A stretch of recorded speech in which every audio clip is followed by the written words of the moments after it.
السلام علیکم ورحمۃ اللہ وبرکاتہ۔ بسم اللہ الرحمن الرحیم۔ الحمد للہ وکفی وسلام علی عبادہ الذین اصطفی، اما بعد۔ اعوذ باللہ من الشیطان الرجیم، بسم اللہ الرحمن الرحیم۔ ان الشیطان لکم عدو فاتخذوه عدوا، صدق اللہ العظیم۔ وقد قال النبی صلی اللہ علیہ وآلہ وسلم: الدین النصیحہ، او کما قال علیہ الصلاة والسلام۔ بہت ہی عزت و احترام کے مستحق میرے بزرگوں، قابل قدر دینی اور ایمانی بھائیوں، آج جمعہ کا دن ہے۔ جمعہ کی نماز سے پہلے ہم کچھ کہنے اور سننے کے لیے یہاں پر جمع ہوئے۔ اللہ تبارک و تعالی ہمارے بیٹھنے کو قبول فرمائے۔ میرے بھائیوں، اس دنیا کے اندر ہمارا اور آپ کا سب سے بڑا دشمن کوئی اور نہیں، ہمارا اور آپ کا سب سے بڑا دشمن شیطان ہے۔ کبھی کبھی ہمارے محلے میں، ہمارے سماج میں، ہمارے معاشرے میں دو لوگوں کے درمیان اختلاف ہو جاتا ہے، دو لوگوں کے درمیان لڑائی جھگڑا ہو جاتا ہے، دونوں ایک دوسرے کو مارنے اور مرنے پر آ جاتے ہیں۔ کبھی کبھی ایک انسان زخمی ہو جاتا ہے، ایک انسان بے ہوش ہو جاتا ہے۔ جب انسان دوسرے انسان کے سر پر حملہ کرتا ہے تو کبھی کبھی انسان موت کے منہ میں چلا جاتا ہے۔ لیکن شیطان یہ ہمارے جسموں پر حملہ نہیں کرتا، یہ ہمارے وجود پر حملہ نہیں کرتا، یہ ہمارے سروں پر حملہ نہیں کرتا۔ شیطان ہمارے دلوں پر حملہ کرتا ہے، ہماری روح پر حملہ کرتا ہے، ہمارے ایمان پر حملہ کرتا ہے۔ جب کبھی وہ اپنے حملے میں کامیاب ہوتا ہے، وہ انسان کو موت کے منہ میں نہیں، وہ انسان کو جہنم کے منہ میں دھکیل دیتا ہے۔ اس لیے یہ بات کہی جاتی ہے، انسانوں کا سب سے بڑا دشمن شیطان ہے۔ قرآن مجید کا بیان ہے، ان الشیطان لکم عدو۔ اللہ تعالیٰ اپنے بندوں سے کہتا ہے، اے میرے بندو، شیطان کو اپنا دشمن جاننا۔ فاتخذوہ عدوا، اس کے قریب مت جانا، اس کی مجلس میں مت جانا، اس کے پاس مت بیٹھنا، بلکہ اسے ہمیشہ اپنا دشمن جاننا۔ شیطان صرف ہمارا نہیں، شیطان اللہ کا بھی دشمن ہے، شیطان رسول اللہ کا بھی دشمن ہے، اور دنیا کے اندر جتنے مسلمان، جتنے کفار، جتنے مشرکین، یہود و نصارہ، دنیا کے اندر جتنے بھی انسان ہوں، خواہ وہ کسی بھی مذہب سے تعلق رکھتے ہوں، شیطان سب کا دشمن ہے۔ اگر کبھی انسان کے گھر میں چوری ہو جائے اور مالک کو پتہ چل جائے کہ چور کون ہے، اور چور کو پتہ چل جائے کہ مالک میرے نام سے واقف ہے، اس نے مجھے پہچان لیا، تو وہ دوبارہ کبھی اس کے گھر میں نہیں، بلکہ جس سڑک پر اس کا مکان ہوتا ہے وہ اس سڑک پر بھی آنا چھوڑ دیتا ہے۔ اس لیے ہمیں اور آپ کو شیطان کے مکر کو سمجھنے کی ضرورت ہے، شیطان کے دجل کو، شیطان کی مکاری اور اس کے فریب کو سمجھنے کی ضرورت ہے۔ جب انسان اس کے مکر کو سمجھ لیتا ہے تو شیطان انسان سے نا امید ہو جاتا ہے، اور پھر انسان اس کے جال میں، اس کے مکر میں، اس کے فریب میں نہیں آتا۔ قرآن مجید کے اندر شیطان کی پوری ہسٹری بیان کی گئی۔ دنیا کے اندر اللہ نے انسانوں کو بنایا، فرشتوں کو بنایا، جنات کو بنایا۔ یہ شیطان انسانوں میں سے ہے، فرشتوں میں سے ہے، یا جنات میں سے ہے۔ قرآن مجید کا بیان ہے، وَكَانَ مِنَ الْجِنِّ، یہ جنات میں سے ہے۔ اللہ تبارک و تعالی نے انسانوں سے پہلے جنات کو بنایا۔ جب اللہ نے آدم علیہ السلام کو پیدا نہیں کیا، یہ اللہ کی بڑی عبادت کرتا، اور روئے زمین کا کوئی کونا کوئی گوشہ ایسا نہیں جہاں پر یہ عبادت نہ کی ہو۔ اسے اللہ کا قرب ملا ہوا تھا، یہ اللہ کا مقرب تھا۔ اور اللہ کے فرشتے جو قصداً اللہ کی نافرمانی نہیں کر سکتے، جو کھانا نہیں کھاتے، جو پانی نہیں پیتے، جو نہیں سوتے، جو بیمار نہیں ہوتے، جب سے اللہ نے انہیں پیدا کیا جب سے وہ اللہ کی عبادت میں لگے ہوئے ہیں، اور جب تک دنیا قائم رہے گی وہ اللہ کی عبادت میں لگے رہیں گے، وہ اللہ کی نافرمانی نہیں کرتے۔ اس زمانے میں شیطان اللہ کی ایسی عبادت کرتا تھا کہ فرشتوں کو شیطان کی عبادت پر رشک آتا، اور اس زمانے میں اس کا نام طاؤس الملائکہ تھا۔ اللہ تبارک و تعالی نے آدم علیہ السلام کو اپنی قدرت کاملہ سے پیدا کیا، اور سب سے یہ بات فرمائی یہ دنیا کے اندر میرے خلیفہ اور میرے نائب ہوں گے۔ اسجدوا لآدم، تم سارے کے سارے آدم کو سجدہ کرو۔ ادھر اللہ نے حکم دیا، سارے کے سارے فرشتے سجدے میں چلے گئے، مگر وہ جن جو اللہ کا مقرب تھا، جسے اپنی عبادت پر ناز تھا، غرور تھا، گھمنڈ تھا، جو اپنے آپ کو بہت کچھ سمجھتا تھا، جو آج شیطان کے لقب سے ملقب ہے، جو آج انسانوں کو بہکاتا ہے، انسانوں کے درمیان اختلاف کراتا ہے، انسانوں کے درمیان بغض و عداوت پیدا کرتا ہے، ایک انسان کو دوسرے انسان کا حاسد بناتا ہے، کسی کو شراب کی بھٹی پر لے کر جاتا ہے، کسی کو جوئے کے اڈے پر لے کر جاتا ہے، اسی سے اس کا پیٹ بھرتا ہے۔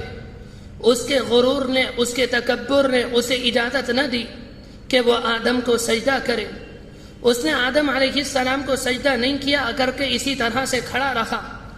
اللہ نے دیکھا کہ ساری مخلوق، سارے فرشتے سجدے میں تھے اور اس نے سجدہ نہیں کیا۔ اللہ نے معلوم کیا، اے ابلیس، تو نے میرا کہنا کیوں نہیں مانا؟ تو نے میری نافرمانی کیوں کی؟ تو نے میرے ہاتھ کی بنائی ہوئی چیز کی قدر کیوں نہیں کی؟ تو نے آدم کو سجدہ کیوں نہیں کیا؟ کس چیز نے تجھے سجدے سے روکا؟ تو اللہ تبارک و تعالی سے اس نے یہ بات کہی، اے اللہ، آپ نے مجھے آگ سے پیدا کیا اور آدم کو مٹی سے پیدا کیا۔ آگ کے اندر شعلے ہوتے ہیں اور اس کے شعلے بلندی کی طرف مائل ہوتے ہیں، اور مٹی کے اندر کوئی شعلے نہیں، مٹی کے اندر تو پستی ہوتی ہے، وہ پڑی رہتی ہے۔ آگ مٹی سے بہتر ہے۔ جب آپ نے مجھے آگ سے پیدا کیا، انا خیر من، میں ان سے بہتر ہوں۔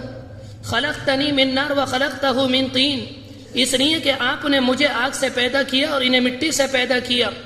میں کہاں اور یہ کہاں؟ میرے اندر بلندی ہے۔ اس نے یہ بات کہی، میرے دل نے گوارا نہ کیا، میرے دل نے گوارا نہ کیا، اور میرے ضمیر نے مجھے اس بات کی اجازت نہ دی کہ میں مٹی کے بنائے ہوئے پتلے کو سجدہ کروں۔ جب اس نے اللہ سے یہ بات کہی تو اللہ نے کہا، فَاخْرُجْ مِنْهَا فَإِنَّكَ رَجِيمٌ، اے مردود میرے دربار سے نکل جا، آج کے بعد سے تم مردود ہے، تو دھتکارا ہوا ہے۔ وَإِنَّ عَلَيْكَ لَعْنَتِي إِلَى يَوْمِ الدِّينِ، اور آج سے لے کر قیامت تک تیرے اوپر میری لعنت ہے۔ وہ اتنا خبیث النفس تھا، وہ اپنے اس کام پر نادم نہیں ہوا، وہ شرمندہ نہیں ہوا، اس نے توبہ نہیں کی۔ اس کے غرور نے، اس کے تکبر نے اسے اجازت نہ دی کہ وہ توبہ کرے۔ توبہ تو جب وہ کرتا جب اپنے کیے پر نادم اور شرمندہ ہوتا۔ اس نے توبہ نہیں کی، بلکہ اس نے شرارت پر اپنی کمر کس لی۔ وہ شرارت کے اوپر اتر آیا۔ اس نے اس بات کا پکا ارادہ کیا کہ آدم کی وجہ سے میرا انجام خراب ہوا، میں آدم کا انجام خراب کروں گا۔ اس نے اس بات کا یقین کر لیا، ان کی وجہ سے میں دھتکارا گیا، میں نے ان کو سجدہ نہیں کیا، جس کی وجہ سے اللہ کی میرے اوپر لعنت ہے۔